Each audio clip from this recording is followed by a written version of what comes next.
Tous nos cœurs brûlent de cette espérance du retour de notre Sauveur. Différents faits divers nous interpellent et nous incitent à la réflexion. Ils annoncent un événement imminent et d'une grande importance. Mais comment l'analyser? En écoutant Jean-Claude qui, à la lumière de la Bible, t'accompagnera et te permettra d'être prête, d'être prêt pour le retour de Jésus. Note que les éditions spéciales sont disponibles sur YouTube. Quelle est la réponse 2? Le 2, c'est le chiffre. Je te salue fraternellement en Jésus-Christ, le Sauveur du monde. C'est Jean-Claude qui partage avec toi cette nouvelle série qui s'intitule « Découvrir la vérité ». Oh, quel bonheur pour moi de te retrouver.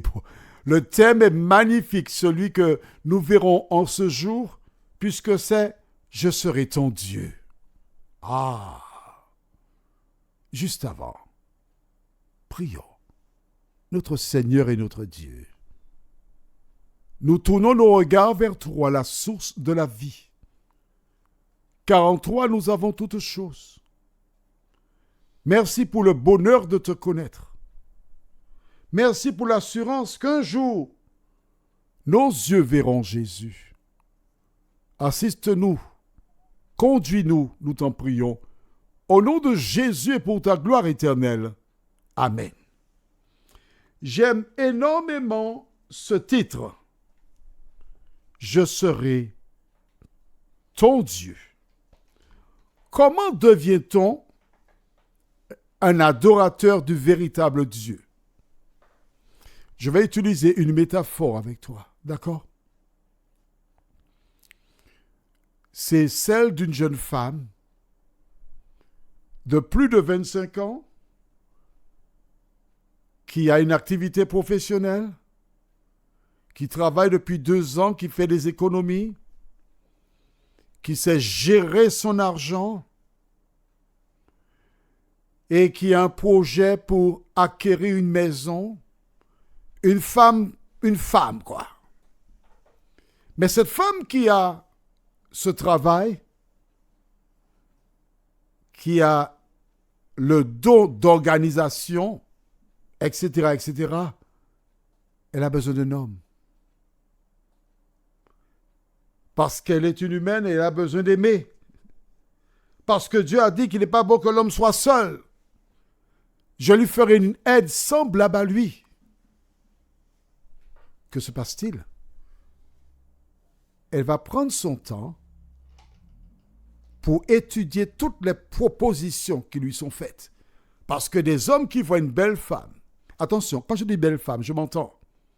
Je ne parle pas des personnes qui vont prendre de la peinture pour se rendre agréables à la vue, qui vont se maquiller. Des personnes qui vont mettre l'emphase sur la longueur de leurs ongles, exposer leur poitrine et autres. Je parle de personnes qui portent des vêtements décents, des personnes qui se respectent, des personnes qui ne se traînent pas et qui ne se laissent pas étreiner. Des femmes vertueuses, quoi. Oh, ok, lis Proverbe 31, tu vas découvrir la description de ce type de femme. Et voici des hommes qui vont se présenter à elle. Elle doit faire un choix. Elle doit choisir le meilleur. Car sa vie dépend de la qualité de l'homme en qui elle s'est confiée. Alors elle rencontre un homme qui est toujours prêt à se bagarrer lorsqu'il y a un problème. Oh là là, elle prend la poudre d'escampette. elle s'enfuit. Un homme qui injurie, un homme qui est violent, un homme qui ment, un homme qui trompe, un homme qui n'est pas sérieux, elle ne sortira jamais avec un tel homme. Je profite pour te dire, toi qui es prête à baisser ton standard parce que tu n'as rien trouvé, ne fais pas cela. N'abaisse pas ton standard. Tu as des valeurs, tu dois garder tes valeurs et non pas essayer de changer des individus. Ce n'est pas possible. Tu veux me dire que tu vas changer la peau de léopard pour lui donner la peau de lion? Mais non, tu plaisantes. Tu n'es pas sérieuse. Après de nombreuses expériences, des recherches, qui est-il? Qui sont ses parents? Comment vivent-ils? Quand tu as achevé cette recherche approfondie, tu arrives à une conclusion. De tous les hommes que j'ai rencontrés, voilà ce qui a chez lui qui me plaît. Il a la crainte de Dieu. C'est la première chose qui est importante. Il aime lire la parole de Dieu. Il aime mettre en pratique la parole de Dieu. Et quand une personne aime mettre en pratique la parole de Dieu, le matin au réveil, on prend le temps pour faire le culte, pour prier ensemble, pour présenter notre journée ensemble à Dieu. Et en fin de journée, on revient faire le culte. Et si d'aventure, il y a eu un petit souci, avant de faire le culte, il viendra me prendre dans ses bras. Il me chuchotera à l'oreille. Ce matin, j'ai été impoli envers toi. Quand je t'ai tenu des paroles blessantes, je reconnais que je n'aurais pas dû le faire. Je te demande de me pardonner, s'il te plaît. Un homme qui sait reconnaître ses erreurs, qui sait demander pardon, c'est ce dont j'ai besoin. Et une fois qu'elle a toutes ces garanties, bien sûr un homme travailleur, un homme qui ne va pas profiter, un homme qui va s'asseoir, avec qui on peut communiquer, on peut s'entendre, etc., etc. Ce n'est pas l'objectif premier du message de ce jour. Le message de ce jour, c'est « Je serai ton Dieu ». En clair, j'ai voulu brosser un tableau pour que tu puisses choisir l'Éternel comme Dieu. Parce que chaque matin, quand tu ouvres les yeux, c'est une grâce de l'Éternel. Chaque matin, quand tu respires, c'est encore une grâce de l'Éternel.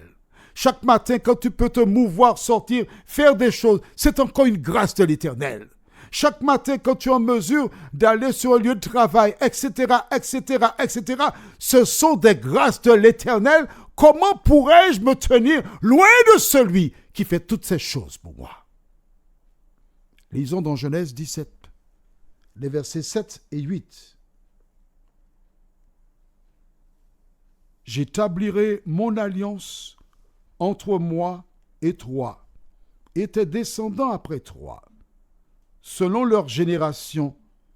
Ce sera une alliance perpétuelle, en vertu de laquelle je serai ton Dieu et celui de ta postérité après toi. Je te donnerai et à tes descendants après toi le pays que tu habites comme étranger, tout le pays de Canaan en possession perpétuelle, et je serai leur Dieu. Promesse de l'Éternel. Ok, rappelle-toi, nous avons vu ensemble hier, dans Genèse 17, verset 4. Voici mon alliance que je fais avec toi. Tu deviendras père d'une multitude de nations. On ne t'appellera plus Abraham, mais ton nom sera Abraham. Une alliance. D'accord? Ensuite, au verset 7, le verset du jour. J'établirai mon alliance entre moi et toi et tes descendants après toi. Vois-tu, chaque fois que Dieu s'approche de quelqu'un, il fait ce qui s'appelle une alliance. Est-ce que c'est clair pour toi? Rappelle-toi, nous avons vu avec Noé lorsqu'il est sorti de l'arche après le déluge. Est-ce que tu te rappelles? Tu as déjà oublié cela? Il faut lire la Bible. Bon, eh bien pour toi, on va faire un petit marche arrière. Hein? On va aller donc le livre toujours de Genèse parce qu'il faut prendre le temps pour comprendre. Lorsque tu comprends la parole de Dieu, tu es en mesure d'avancer. Et quand tu as la base, personne ne peut te tromper. D'accord? Dieu fit plusieurs alliances. Premièrement, l'arc dans le ciel, qu'on appelle communément l'arc-en-ciel. C'est une alliance. On trouve ça dans le livre de Genèse, chapitre 8, verset 11. « J'établis mon alliance avec vous. Aucune chair ne sera plus exterminée par les eaux du déluge, et il n'y aura plus de déluge pour détruire la terre. » Voici une des alliances faites avec Noé. Dieu a fait cette alliance. Et chaque fois que Dieu établit quelque chose avec une personne, c'est une alliance. Toi qui m'écoutes, tu te trouves dans le trou actuellement. Tu te trouves en difficulté. Mais il se trouve que Jésus, à travers ses messages, il vient vers toi. Tu entends, tu comprends. Et tu confesses tes péchés à Jésus. Lorsque tu as fait cela, Dieu fait une alliance avec toi. Oui, parce qu'il a commencé quelque chose avec toi. Une alliance, ce n'est pas quelque chose de formel avec un statut que l'on signe. Non. Tu regardes dans l'exemple d'aujourd'hui, verset 7, « J'établirai mon alliance entre moi et toi et tes descendants après toi, selon leur génération. » Et de quoi s'agit-il? Cette terre-là sur laquelle vous habitez, elle sera à vous de manière perpétuelle. On est d'accord? C'est ce que Dieu a dit. Mais lorsque le diable a entendu ça, il a dit, Dieu a dit ça, mais je vais prouver le contraire. Il a incité les gens à faire la guerre. Et à un moment donné, Israël n'avait pas de territoire. Il n'avait plus de territoire. Ce n'est que tout récemment, 1945-47, finalement, la nation juive a eu à nouveau un bout de terrain. Le Dieu qui a fait la promesse, l'alliance avec Abraham, il a dit qu'il y aurait toujours. Israël existe encore. L'éternellement point. Prions.